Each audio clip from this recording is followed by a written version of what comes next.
నమస్తే ఫ్రెండ్స్, నేను మీ ప్రవీణ్ సుంకరి. రైట్, హైడ్రా గురించి ఈరోజు కొత్తగా చెప్పాల్సిన పని లేదు. కానీ హైడ్రా వచ్చిన కొత్తలా జనాలందరికీ ఒక హైడ్రా అంటే హడలు పుట్టింది.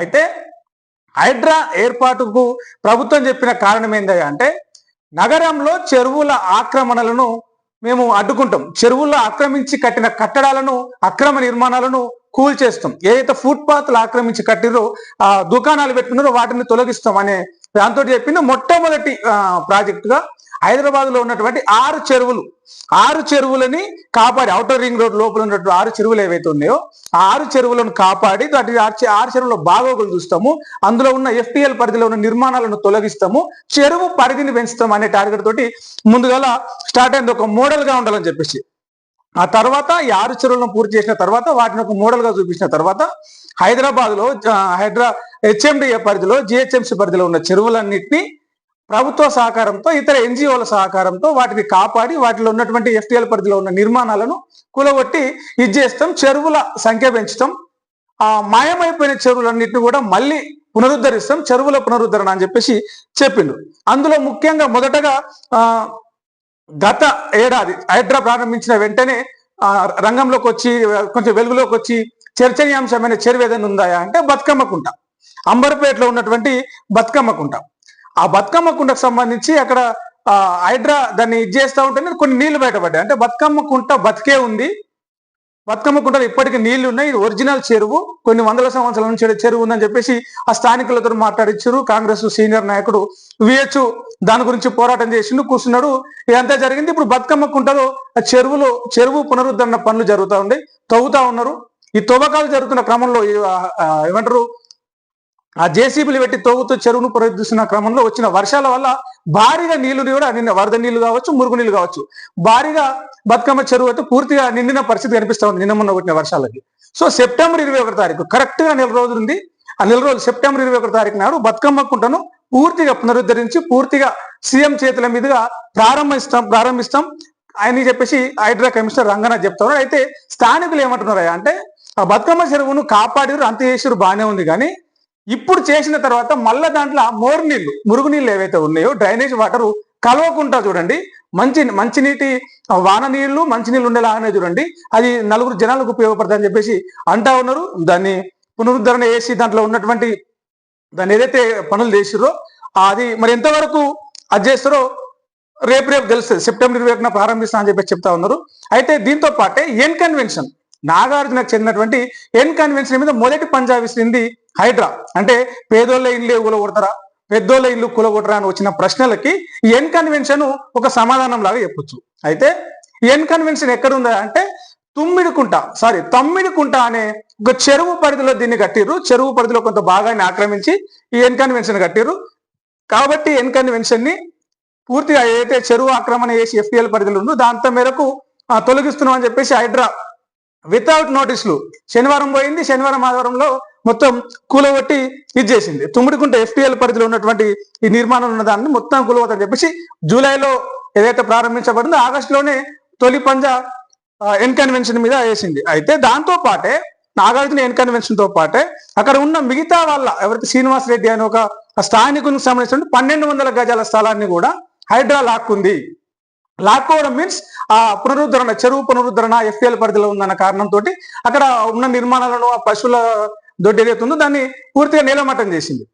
దీని తర్వాత ఇది జరిగిన తర్వాత వాళ్ళు ఎవరైతే భూమి పట్టా ఉంది మాది, మేము పట్టాదారులము, ఈ భూమి యజమానుల మేమే అని ఉన్నారో వాదిస్తున్నారో వాళ్ళు కోర్టుకు ఎక్కిర్రు. కోర్టు స్టే విధించింది.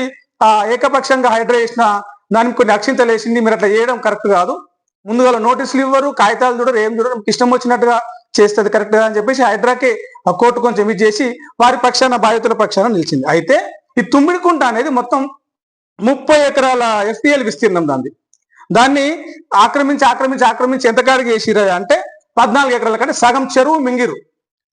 తుమ్మిడికుంట చెరువు సగం మింగిరు. హైడ్రా దాన్ని ఏం చేస్తుంది, విస్తరించిన పనులన్నీ FTL పరిధిలో ఉన్నటువంటి నిర్మాణాలన్నీ కూలగొట్టి కూడా దాన్ని తిరిగి 29, 28 నుంచి 30 ఎకరాలకు మళ్ళీ దాన్ని కాపాడేలాగా చేస్తున్నాం అని చెప్పింది. ఈ సంవత్సర కాలంలో చేసిన పని ఇది. అయితే హైడ్రా అంటేనే కూల్చివేతల. మూసి కాలువ ఏదైతే ఉందో ఆ మూసి కాలువ అటుపక్కల ఇటుపక్కల ఉన్న నిర్మాణాలకు రెడ్ మార్కులు వేసి మరి కొన్ని ఇండ్లు అయితే కూలగొట్టిరు అప్పట్లో. మరి మూసి అటు కూకటిపల్లిలో కూలగొట్టిరు, కుత్బుల్లాపూర్లో కూలగొట్టిరు, రాజేంద్ర నగర్ లో కూలగొట్టిరు. అక్కడనే కాదు, ఉప్పలు చాలా ఏరియాలో, బంజారాయిల్స్, హైదరాబాద్ లో చాలా ఏరియాల్లో హైడ్రా కూల్చివేతలు చేసింది. అంటే హైడ్రా అంటేనే కూల్చివేతల. అంటే హైడ్రా అంటే కూల్చివేతలు ఒకటే కాదు, కూల్చివేతలతోటి హైడ్రా పుట్టింది కాదు, చెరువులను కాపాడాలనే దాంతో పుట్టింది. ఆ చెరువులను కాపాడే క్రమంలో చెరువుల జాగల కట్టిన నిర్మాణాలు ఏమంటే ఖచ్చితంగా కూలుస్తాం. అయితే హైడ్రా పుట్టక ముందుకు, హైడ్రా ఆవిర్భావం కంటే ముందు ఉన్న నిర్మాణాలు ఏవైతే ఉంటే అనుమతులు ఉన్న వాటిని మనము హైడ్రా వచ్చిన తర్వాత అనుమతులు తీసుకుంటే ఆ అనుమతులు కూడా చెల్లవు అని చెప్పేసి ఆయన ఇది చేసిండు. FTL పరిధిలో ఉన్న వాటికి అనుమతులు ఇచ్చిన అధికారుల మీద కూడా చర్యలు తీసుకుంటామని చెప్పేసి హైడ్రా రంగనాథ్ చెప్పిండు. అయితే మొత్తం ఇప్పటి వరకు హైడ్రా చేసిన దాంట్లో హైడ్రా ఒకసారి లెక్కలు కనుక గమనిస్తే మొత్తం హైడ్రా ఇప్పటి వరకు 499 ఎకరాల చెరువులో ఉన్నటువంటి భూములను స్వాధీనం చేసుకుంది. జూలై 2024 జూలై 19 తారీఖున ఏర్పాటు చేసిన హైడ్రా దాదాపు చెరువులు, నాలాలు, ప్రభుత్వ స్థలాలు, పార్కులు, ఇతర ప్రభుత్వ స్థలాలను ఆక్రమించిన ప్రైవేట్ వ్యక్తుల దాల నుంచి వాటి నుంచి కాపాడే ప్రజలకు ఉపయోగపడి ప్రభుత్వ ఆస్తులు ఏవైతే ఉన్నాయో, ప్రభుత్వ భూములు ఏవైతే ఉన్నాయో వాటిని కాపాడే దిశగా హైడ్రా ఏర్పాటైంది. ప్రత్యేకంగా ఒక పోలీస్ స్టేషన్ కూడా ఏర్పాటు చేసి 100 కోట్ల బడ్జెట్ మన 2025-26 ఆర్థిక సంవత్సరంలో బడ్జెట్ లో 100 కోట్ల బడ్జెట్ హైడ్రాకి ఇచ్చారు. అది ఇప్పటి వరకు హైడ్రా 581 ఆక్రమాలను ఎవరైతే చెరువులు కావచ్చు, ప్రభుత్వ స్థలాలు కావచ్చు, పార్కులు కావచ్చు, వాటిని ఆక్రమించిన ఎవరైతే ఉన్నాయో మొత్తం 581 ఆక్రమణలను తొలగించి హైడ్రా స్వాధీనం చేసుకుంది. మొత్తం వాటి విలువ 30,000 కోట్లు. హైడ్రా ఇప్పటివరకు రికవరీ చేసిన ఆస్తుల విలువ, ప్రభుత్వ ఆస్తుల విలువ 30,000 కోట్లు అని చెప్పేసి ఇది చేస్తా ఉంటే, మరోవైపు హైకోర్టు హైడ్రా నెత్తల అక్షింతలు కూడా వేసింది. ఏమనంటే, మీరు నోటీసులు ఇవ్వకుండా ఎట్లా కూలగొడతారు, సెలవు రోజుల్లో ఎట్లా కూలగొడతారు, శని ఆదివారాల్లోనే ఎట్లా కూలగొడతారు, నోటీసులు ఇచ్చిన తెల్లారే ఎట్లా కూలగొడతారు, ఇన్ఫర్మేషన్ ఇచ్చి వాళ్ళు సామాన్లు చదువుకునే దాకా కూడా ఆగాలి కదా అని హైడ్రా మీద హైకోర్టు కొంత గరం కూడా అయింది. మనం సున్నం చెరువులో చూసినాం. సున్నం చెరువులో అయితే అసలు పొద్దున్నే తెల్లవారుజామునే 5-6 గంటలకు పోయి జేసీబీలు పెట్టి ఏకంగా కూలగొట్టేసారు. అక్కడ ఉన్న వాళ్ళు వండుకున్న తినే అన్నం గిన్నెలు కూడా తీసుకొని వెళ్ళరు, వాళ్ళు పూజలు చేసుకునే దేవుళ్ళ పటాలు తీసుకొని వెళ్ళరు, పిల్లల పుస్తకాల బ్యాగులు కూడా తీసుకొని వెళ్ళరు. ఇవన్నీ కూడా మానవ హక్కులే కావచ్చు, ప్రతిపక్షాలే కావచ్చు, బాధితులు కావచ్చు, కోర్టుకు ఎక్కిరు. కోర్టు కొంత అక్షింతలు వేసింది హైడ్రా మీద. ఏమని, మీరు అది ప్రభుత్వ స్థలంలో ఉంది, ఆక్రమణ అని గుర్తిస్తే కనుక వారికి నోటీసులు ఇవ్వండి, చదువుకునే టైం ఇవ్వండి, చదువుకున్న తర్వాత మీరు కూలగొట్టండి, పునరుద్ధరించొద్దని ఎవరు అనట్లేదు. కానీ సెలవు రోజుల్లో కూల్చివేతలు ఉండొద్దు, నోటీసులు లేకుండా కూల్చివేతలు ఉండొద్దు, నోటీసులు ఇచ్చిన వెంటనే కాకుండా కొంత గడువు ఇవ్వండి అని చెప్పేసి కూడా హైకోర్టు హైడ్రాకు కొంత ఇది చేసింది. అయితే హైడ్రా చెప్తున్న లెక్కల ప్రకారము హెచ్ఎండిఏ ఔటర్ రింగ్ రోడ్ లోపల దాదాపు 600 చెరువులు, హెచ్ఎండిఏలో 600 చెరువులు, జిహెచ్ఎంసి గ్రేటర్ హైదరాబాద్ పరిధి లోపల 185 చెరువులు, మొత్తంగా 785 చెరువులు ఈ హైడ్రా పరిధిలోకి వచ్చే. మొత్తం 900 వరకు ఓవరాల్ గా రౌండ్ ఫిగర్ చేసుకొని చూసుకుంటే, చిన్న చిన్న కుట్రలను కలుపుకుంటే ఈ జిహెచ్ఎంసి హెచ్ఎండిఓ ఈ పరిధిలో మొత్తం 900 చెరువులు ఉండేవి. ఆ 900 చెరువులను అయితే ఇప్పుడు మొత్తానికి సగం చెరువులు మాయమైపోయినాయి, సగం చెరువులేమో కుంచుకుపోయినాయి. వీటంటే తిరిగి పునరుద్ధరిస్తే హైదరాబాద్ అంటేనే, తెలంగాణ అంటేనే గొలుసు కట్టు చెరువుల దానిగా చెప్తారు. సో ఆ అక్రమ నిర్మాణాల వల్ల చెరువులన్నీ కూడా కూలిపోయినాయి. దాన్ని పునరుద్ధరించినాకనే మేము హైడ్రా తీసుకొచ్చినామని చెప్పేసి గవర్నమెంట్ చెప్తుంది. హైడ్రా కూడా చెరువుల పరిరక్షణకి మేము పనిచేస్తున్నాం, ఆక్రమణలను కూలగొడతామని చెప్పేసి చెప్తుంది. అయితే హైడ్రా వచ్చిన తర్వాత రియల్ ఎస్టేట్ పడిపోయింది అనేది ఒక బాగా ప్రచారం జరిగింది. మరి నిజంగా హైడ్రా వచ్చినాక రియల్ ఎస్టేట్ పడిపోయిందా అంటే, రియల్ గా కూడా 14% రియల్ ఎస్టేట్ హైడ్రా వచ్చిన తర్వాత కుప్పకూలిపోయింది. 14% పడిపోయింది. ఎందుకు పడిపోయింది అంటే ఆక్రమణలు కూలగొడుతుంటే ఒక పక్కన బిల్డింగ్లు కూలగొడుతుంటే దాని పక్కన ఇంకొకటి ఎవరు బిల్డింగ్ కట్టడు. ఒక దగ్గర ఇల్లు కూలగొడుతుంటే దాని పక్కన ఎవరు ఇంకోటి ఫ్లాట్ కొనడు. సో ఆ రకంగా వెనుకడుగు వేయడం వల్ల హైడ్రా వచ్చిన తర్వాత హైదరాబాద్ లో రియల్ ఎస్టేట్ కు కొంత బ్రేక్ పడిందనే చెప్పొచ్చు. అయితే పేదల ఇళ్ళు మాత్రమే కూలగొడుతున్న హైడ్రా, గుడిసెలు ఇవి మాత్రమే కూలగొడుతున్న హైడ్రా ప్రజాప్రతినిధుల జోలికి ఎందుకు వెళ్ళట్లేదు అనే ప్రశ్న అటు సోషల్ మీడియా ప్రశ్నించింది, డిజిటల్ మీడియా ప్రశ్నించింది, ప్రశ్నలు ప్రజల నుంచి కూడా వచ్చినాయి.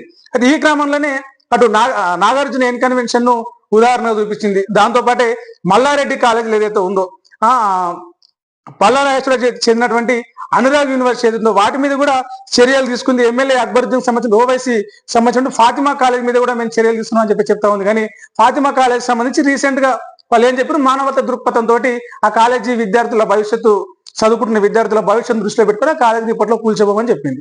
దీని మీద అటు బీజేపీ ఫైర్ అయింది, ఇటు బీఆర్ఎస్ కూడా అంటే కూలిస్తే అన్ని కూల్చాలి లేకపోతే ఇదే అని చెప్పేసి ఇది జరిగింది.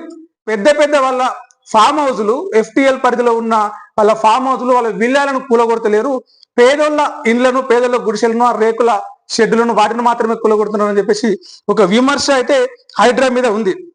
సో ఈ 1 year కాలంగా హైడ్రా మూట కట్టుకున్నది ఏమన్నా ఉందా అంటే పేదోళ్ళ ఇళ్లను కూలగొట్టింది, నోటీసులు ఇవ్వకుండా నోటీసులు ఇచ్చిన గంట లోపట్లనే కూలగొట్టింది, సామాన్లు చదువుకునే ఇది కూడా లేదు అని చెప్పేసి ప్రజల వైపు నుంచి ప్రతిపక్షాల వైపు నుంచి హైడ్రా మీద ఒక కంప్లైంట్ ఉంటే హైడ్రా మాత్రం మేము ఇప్పటి వరకు 581 ఆక్రమణలను ప్రభుత్వ స్థలాల్లో ఉన్న ఆక్రమణలను తొలగించినాం, వాటి విలువ 30,000 కోట్ల విలువైన భూములను విలువైన స్థలాలను తిరిగి ప్రభుత్వానికి అందించినాం, 30,000 కోట్ల ఏమంటారు అసెట్స్ ఆస్తులు చూపించినాం మేము అని చెప్పేసి హైడ్రా చెప్తా ఉంది. సో మరి రానున్న కాలంలో హైడ్రా ఇంకెట్లా పనిచేస్తుంది ఏందో ఆ పనితీరు ఏందో మనం చూద్దాం. Thank you. మరో వీడియోలో మళ్ళీ కలుద్దాం. మన వీడియో నచ్చితే మన ఛానల్ సబ్స్క్రైబ్ చేసుకోండి, సపోర్ట్ చేయండి. నేను మీ ప్రవీణ్ శంకర్. రైట్.